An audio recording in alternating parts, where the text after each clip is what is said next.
My name is Zoe. I'm on my knees in the cold, damp woods, holding my daughter Lily tightly in my arms. Her small body shakes violently as she sobs into my shoulder. 5 long years ago, she vanished from our lives, and now, here she is, back in my embrace. But the relief is overshadowed by a gnawing fear. Standing a few feet away is a woman who looks exactly like me. I remember the night it all began. It was 3 o'clock in the morning, and my phone buzzed with a Ring doorbell alert. I was half asleep on the couch, exhausted from a long day of freelance graphic design work. I grabbed my phone, expecting it to be a false alarm. When I opened the app, I froze. There, on my front porch, stood a woman who was an exact copy of me. Same long, chestnut brown hair, same black leather jacket, and the same slouchy posture I get when I'm tired. I stared at the screen in disbelief. Then, she lifted her face towards the camera and said Lily's name. My heart stopped.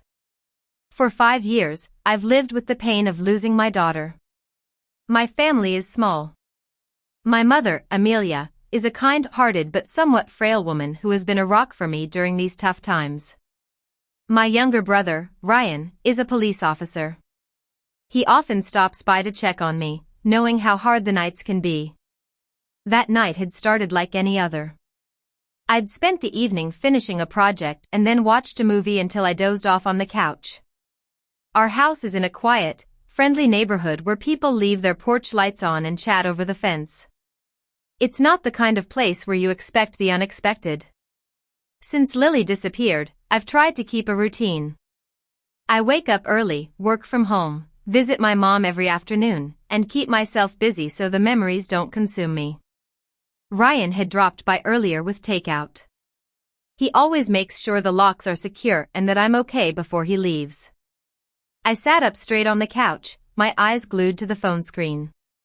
The woman on the porch knocked gently 3 times. I felt my body go rigid. This couldn't be real. She looked into the camera, and a wave of fear washed over me. Her lips moved, and I heard Lily's name. It was like a punch to the gut. My hands shook so badly that I almost dropped my phone. I stepped back into the hallway, my eyes still on the live feed. The woman stood still for a few seconds, then leaned closer to the door as if listening. I whispered to myself that it had to be a glitch, but the more I watched, the less sense it made. Her movements were so familiar, just like mine when I'm tired. Her fingers tapped the railing in the same way I do when I'm deep in thought. I forced myself to look out the front window. The porch was empty. But when I looked back at my phone, she was still there. I felt dizzy with confusion. This is not possible, I whispered. The woman on the screen turned her head towards the camera again and said Lily's name a second time. The fear inside me grew stronger. I tapped the screen to replay the last 10 seconds. Her voice was exactly like mine, with the same soft rasp I get when I've been up late. I knew I needed help. I called Ryan. He answered, sounding half asleep, but when he heard my panicked voice, he immediately asked what was wrong. I stammered as I tried to explain what I was seeing. Ryan's voice turned firm, the way it does when he's on duty. He told me to stay away from the windows, lock all the doors, and stay inside. The doorbell rang again. When I checked the live feed, the woman was gone. But the cold fear in my chest only intensified. People don't just vanish. Then, the motion alert went off again. The woman was now at the bottom of the front steps, facing the street. I could only see her back, but I recognized that jacket and the way her shoulders hunched forward. She took a slow step towards the road and paused. I pressed my hand against the window, but the yard was empty. I felt like I was in a nightmare. When Ryan arrived, he quickly checked every room with his flashlight. I told him I'd been inside alone the whole time. He looked out the front window and saw nothing. When I showed him the footage, he narrowed his eyes and replayed it several times. He said someone must have edited the video or hacked the feed, but I knew what I'd seen. I watched her move, I heard her speak. I replayed the clip with the volume up. Behind Lily's name, there was a faint sound, a child humming a lullaby.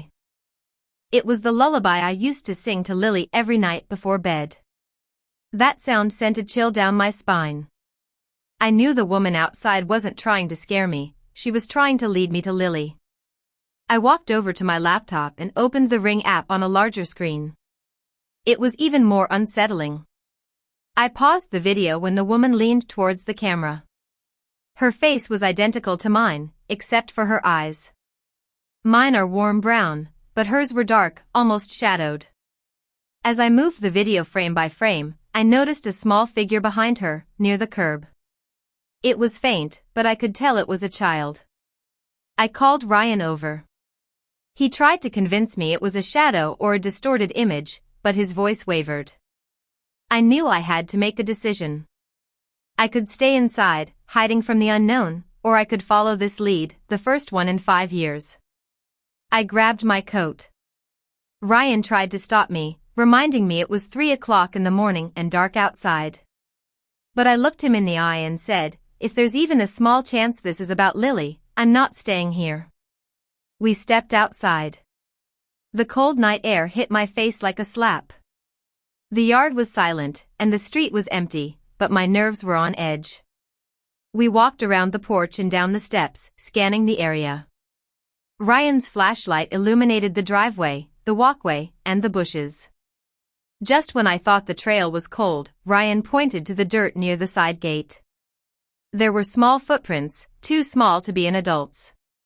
My breath caught in my throat. I knelt down and touched one of the prints. They were fresh, and the size matched what Lily's feet would have been when she disappeared. The tracks led towards the woods at the back of the neighborhood. I felt a pull, as if Lily was calling me. Ryan followed closely behind, warning me to stay near him. Every sound in the woods made my heart race, but I listened for the humming. After a few minutes, we heard it. A soft, delicate humming, the same lullaby. I moved towards the sound, calling Lily's name. Ryan tried to hold me back, but the humming grew louder, pulling me forward. When we reached a small clearing near an old abandoned shed, the humming stopped. The air was still, and the silence was deafening. Then, I saw her. A small figure in a white dress, with long hair, standing near the corner of the shed. My heart skipped a beat. I whispered Lily's name, and she slowly turned towards me. The flashlight beam caught her face, and I recognized the features I'd memorized from old photos. Her soft brown eyes, her round cheeks, and her long hair falling over her shoulders. It was Lily. I took a careful step towards her, afraid she'd vanish. She stepped back, her voice trembling as she said, "Mom, you're not supposed to be here." Tears filled my eyes. I reached out my hand, but then a sound behind the shed made us both freeze. Ryan raised his flashlight, and the beam landed on the woman from the doorbell camera. Up close, her expression was empty, and her eyes were not human. She tilted her head unnaturally and took slow steps towards us. Her voice, my voice, said, "Zoe, you shouldn't have come here." I was keeping her safe.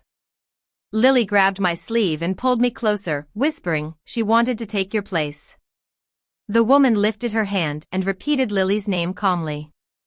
Ryan shouted at her to stop, but she kept coming. He shined the flashlight directly into her eyes. Something wrong flickered across her face. Her skin twitched, and she let out a low, broken sound. She backed away, shielding her face. Ryan stepped closer, and she retreated into the trees, disappearing into the darkness. The moment she was gone, I dropped to my knees and pulled Lily into my arms. She clung to me, sobbing. Ryan knelt beside us, scanning the woods for any sign of the creature. Lily told us that the woman had taken her into the woods years ago, saying she needed to keep her safe. She'd watched the neighborhood, copying voices and faces. She'd wanted to become me. I felt sick with guilt for not finding her sooner. We waited in the woods until Ryan was sure the creature was gone. Then, we walked out, Lily in my arms. The weight of 5 years seemed to lift, but at the same time, it crashed down on me. The police arrived and guided us back to the house. They called in search teams to sweep the woods. Inside, Lily moved hesitantly, as if the normal world was strange to her. She stopped at the family photos on the wall and touched her school picture. "I didn't think I'd ever see this again," she whispered. Doctors examined Lily and confirmed she was physically healthy, but she needed time to recover from the trauma. My mom was overjoyed when she saw Lily. She dropped to her knees and hugged her tightly. In the following days, life slowly returned to a new normal. Lily started eating and sleeping better, and she began to speak more confidently. I kept the ring footage locked away, not wanting her to relive that terrifying night. I still don't know what that creature was or how it imitated me so perfectly. But what I do know is that my daughter is back, and I'll do everything in my power to keep her safe. Every night, when I tuck her into bed, I whisper a promise that she'll never be taken from me again.